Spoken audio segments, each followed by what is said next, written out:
Your Highness, Excellencies, ladies and gentlemen,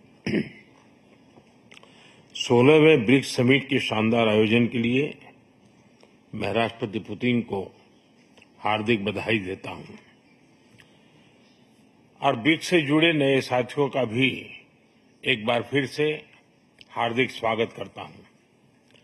नए स्वरूप में ब्रिक्स विश्व की 40% मानवता और लगभग 30% अर्थव्यवस्था का प्रतिनिधित्व करता है। पिछले लगभग 2 दशकों में ब्रिक्स ने अनेक उपलब्धियां हासिल की हैं।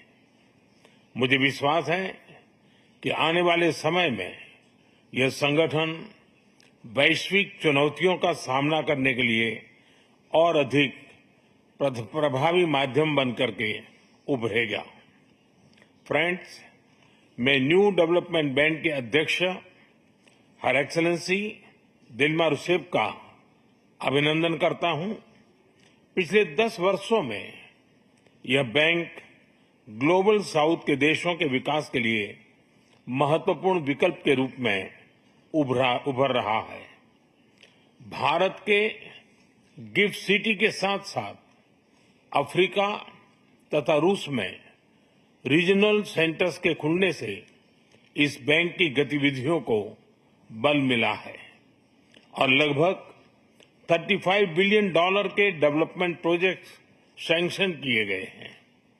एनडीबी को डिमांड ड्रिवन सिद्धांत पर काम करते रहना चाहिए और बैंक का विस्तार करते हुए long term financial sustainability, healthy credit rating और मार्केट एक्सेस सुनिश्चित करने पर प्राथमिकता रहनी चाहिए।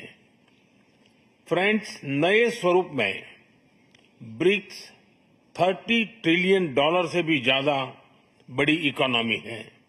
हमारे आर्थिक सहयोग को बढ़ाने में ब्रिक्स बिजनेस काउंसिल और ब्रिक्स विमेन बिजनेस अलायंस की विशेष भूमिका रही है।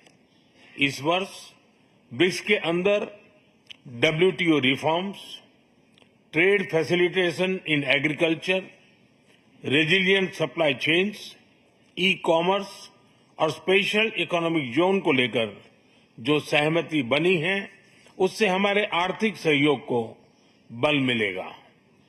इन सब पहलों के बीच हमें स्मॉल और मीडियम स्केल इंडस्ट्री के हितों पर भी फोकस करना चाहिए। मुझे खुशी है कि 2021 में भारत की अध्यक्षता के दौरान प्रस्तावित ब्रिक्स स्टार्टअप फोरम इस वर्ष लॉन्च किया जाएगा। भारत द्वारा दिया गया रेलवे रिसर्च नेटवर्क का इनिशिएटिव भी ब्रिक्स देशों के बीच लॉजिस्टिक्स और सप्लाई चेन कनेक्टिविटी बढ़ाने में अहम भूमिका निभा रहा है। इस साल ब्रिक्स देशों में यूनिडो के साथ मिलकर इंडस्ट्री 4.0 के लिए स्किल्ड वर्कफोर्स तैयार करने पर बनी सहमति बहुत ही महत्वपूर्ण है। 2022 में लॉन्च किया गया ब्रिक्स वैक्सीन R&D सेंटर सभी देशों की स्वास्थ्य सुरक्षा बढ़ाने में मदद कर रहा है। हमें डिजिटल हेल्थ में भारत का सफल अनुभव ब्रिक्स पार्टनर्स के साथ साझा करने में खुशी होगी। फ्रेंड्स, क्लाइमेट चेंज हमारी साझी प्राथमिकता का विषय रहा है। रूस की अध्यक्षता में BRICS open carbon market partnership के लिए बनी सहमति का स्वागत करता है। भारत में भी green growth, climate resilient infrastructure और ग्रीन ट्रांजिशन पर विशेष रूप से बल दिया जा रहा है। International solar alliance, coalition for disaster resilient infrastructure, mission life यानी लाइफस्टाइल फॉर एनवायरमेंट, एक पेड़ मां के नाम जैसे इनिशिएटिव लिए गए हैं। पिछले वर्ष COP28 के दौरान हमने ग्रीन क्रेडिट जैसे महत्वपूर्ण पहल की शुरुआत की। मैं ब्रिक्स पार्टनर्स को इन इनिशिएटिव से जुड़ने के लिए आमंत्रित करता हूं। ब्रिक्स के सभी देशों में इंफ्रास्ट्रक्चर के निर्माण पर विशेष रूप से बल दिया जा रहा है। भारत में मल्टी मॉडल कनेक्टिविटी को तेजी से बढ़ाने के लिए हमने गति शक्ति पोर्टल बनाया है। इससे इंफ्रास्ट्रक्चर विकास के लिए इंटीग्रेटेड प्लानिंग और इम्प्लीमेंटेशन में मदद मिली है और लॉजिस्टिक कॉस्ट कम हुई है। हमारे अनुभव आप सभी के साथ साझा करने में हमें खुशी होगी। फ्रेंड्स, ब्रिक्स देशों के बीच फाइनेंशियल इंटीग्रेशन बढ़ाने के लिए प्रयासों का हम स्वागत करते हैं। लोकल करेंसीज में व्यापार और सुगम रूप से क्रॉस बॉर्डर पेमेंट से हमारा आर्थिक सहयोग सुदृढ़ होगा। भारत द्वारा बनाया गया यूनिफाइड पेमेंट्स इंटरफेस यानी यूपीआई भारत की एक बहुत बड़ी सक्सेस स्टोरी है।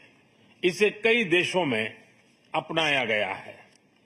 पिछले वर्ष हिज हाइनेस शेख मोहम्मद के साथ मिलकर हमने इसे यूएई में भी लॉन्च किया। अन्य ब्रिक्स देशों के साथ भी इसमें सहयोग किया जा सकता है। फ्रेंड्स, भारत ब्रिक्स के अंतर्गत सहयोग बढ़ाने के लिए पूरी तरह से प्रतिबद्ध है। हमारी विविधता और मल्टीपोलरिटी में हमारा दृढ़ विश्वास हमारी ताकत है। हमारी यही ताकत और मानवता में साझा विश्वास हमारी भावी पीढ़ी के समृद्ध और सशक्त भविष्य को सार्थक रूप देने में सहयोग होगा। आज की बहुत ही महत्वपूर्ण एवं उपयोगी चर्चाओं के लिए मैं सभी का आभार व्यक्त करता हूं। ब्रिक्स के अगले अध्यक्ष के रूप में मैं राष्ट्रपति लूला को हार्दिक शुभकामनाएं देता हूं। भारत आपकी ब्रिक्स अध्यक्षता की सफलता के लिए अपना पूरा सहयोग देगा। एक बार फिर राष्ट्रपति पुतिन और सभी लीडर्स का बहुत बहुत धन्यवाद।